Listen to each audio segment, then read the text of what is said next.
Kejujuran adalah nomor satu. Insya Allah.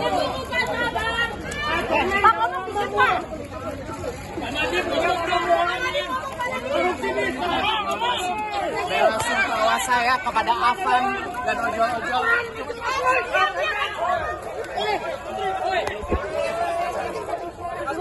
Nadiem ngomong lagi dong, Pak.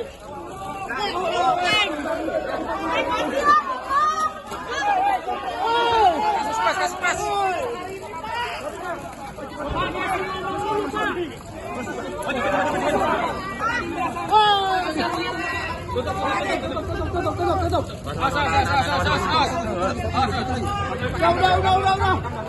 Tutup.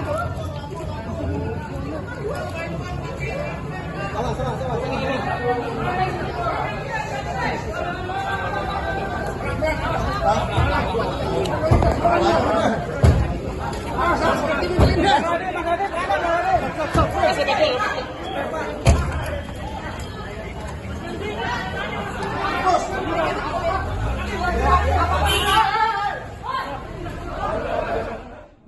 Terima kasih Pak Kapus Penkum yang saya hormati, rekan-rekan media semuanya.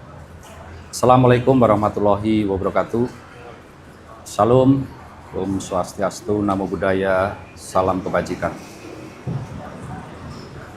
Sehubungan dengan perkembangan penyidikan perkara dugaan tindak pidana korupsi pada Kementerian Pendidikan, Kebudayaan, Riset, dan Teknologi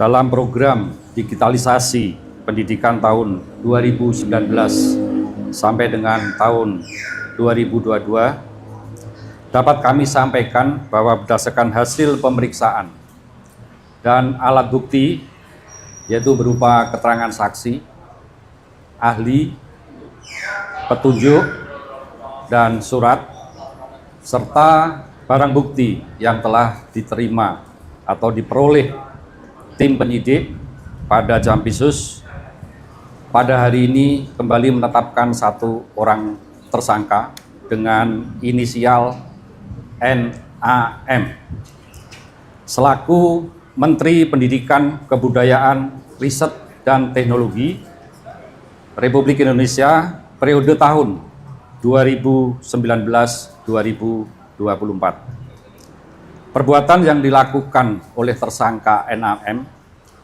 antara lain yaitu pada bulan Februari 2020,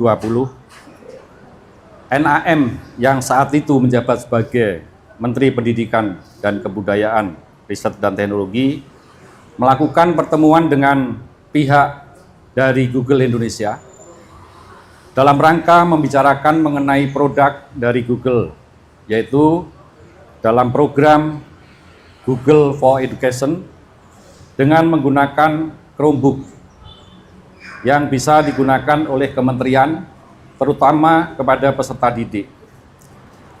Dalam beberapa kali pertemuan yang dilakukan NAM dengan pihak Google telah disepakati bahwa produk dari Google yaitu Chrome OS dan Chrome Device Management atau CDM akan dibuat proyek pengadaan alat teknologi informasi dan komunikasi atau TIK.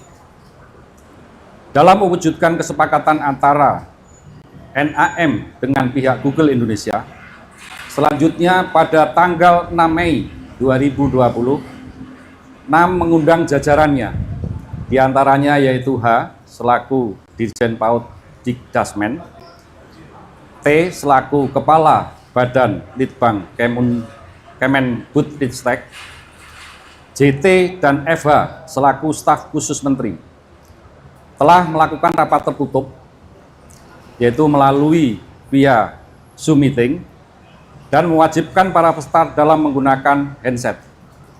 atau alat sejenisnya yang membahas pengadaan atau kelengkapan alat TIK, yaitu menggunakan Chromebook sebagaimana perintah dari NAM. Sedangkan saat itu pengadaan alat TIK ini belum dimulai.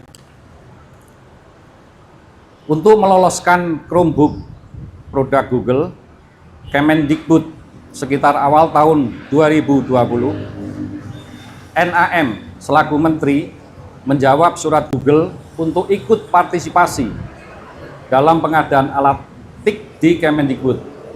Padahal sebelumnya surat Google tersebut tidak dijawab oleh menteri sebelumnya, yaitu ME, yang tidak merespon karena uji coba pengadaan Chromebook tahun 2019 telah gagal dan tidak bisa dipakai untuk sekolah garis terluar atau daerah terluar tertinggal terdalam 3T. Atas perintah 6 dalam pelaksanaan pengadaan TIK tahun 2020 yang akan menggunakan Chromebook, SW selaku Direktur SD dan M selaku Direktur SMP membuat juknis, juklat yang spesifikasinya sudah mengunci, yaitu Chrome OS. Selanjutnya tim teknis membuat kajian review teknis yang dijadikan spesifikasi teknis dengan menyebut Chrome OS.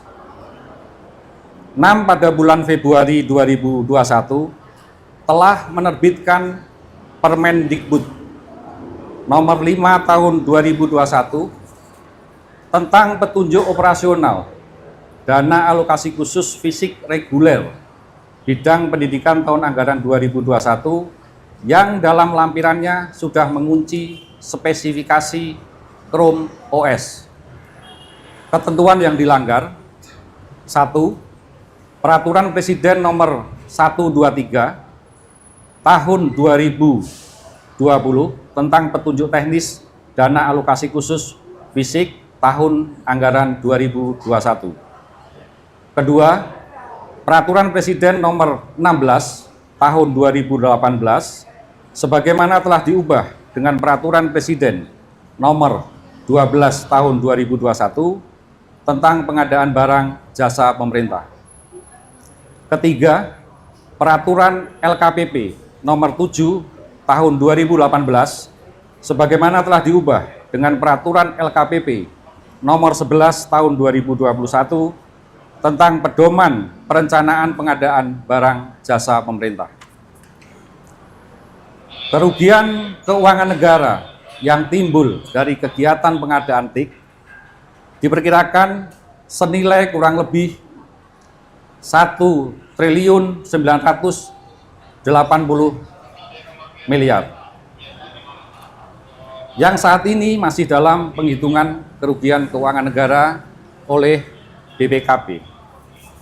Pasal yang disangkakan: tersangka 6 disangkakan melanggar pasal 2 ayat 1 atau pasal 3 Yunto pasal 18 Undang-Undang nomor 31 tahun 1999 sebagaimana diubah dengan Undang-Undang nomor 20 tahun 2001 tentang perubahan atas Undang-Undang RI nomor 31 tahun 1999 tentang pemberantasan tindak pidana korupsi Yunto pasal 55 ayat 1 ke 1 KUHP.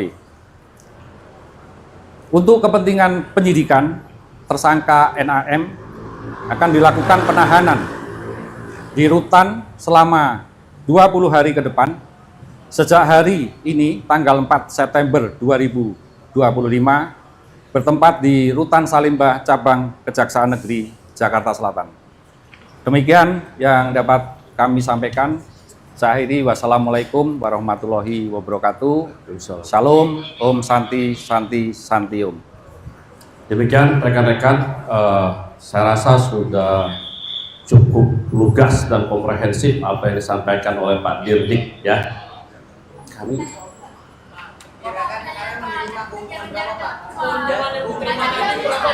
Hah?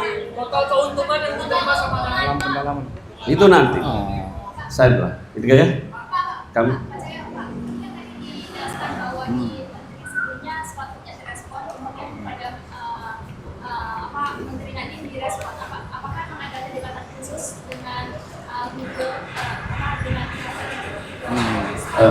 Mbak, itu nanti.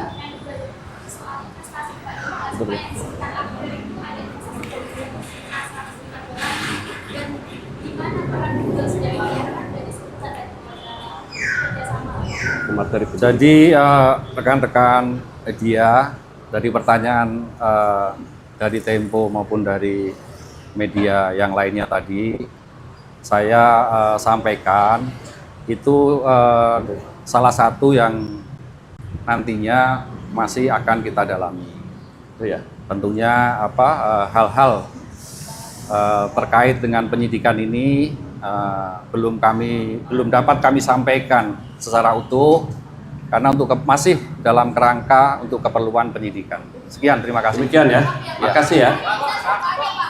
Udah.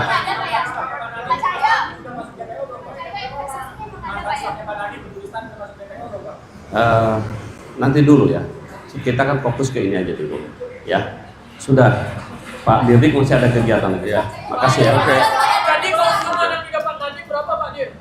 Itu yang dalam. masih kita dalam. Masih dalam semua ya. Ada perkiraan Jangan dikira-kira. Tunggu. Ini masih. Udah? Gimana? Penyitaan. Yang pasti kita lakukan penyitaan sudah, yaitu dalam tadi sudah saya sampaikan, tentunya yang terkait dengan penyidikan ini, surat, dokumen, ya terkait dengan pengadaan di Kemendikbud ini. Ya, ya. Baik. Teman-teman, kan nanti itu masih didalami nanti pembagian ya. Oke? Saya cukup sekian ya. Udah ya. Mohon kerjasamanya, ini masih dalam tahap penyidikan. Biarkan penyidik mendalami lebih dalam lagi ya. Makasih. Wabillahi taufiq wal hidayah. Wassalamualaikum warahmatullahi wabarakatuh. Waalaikumsalam.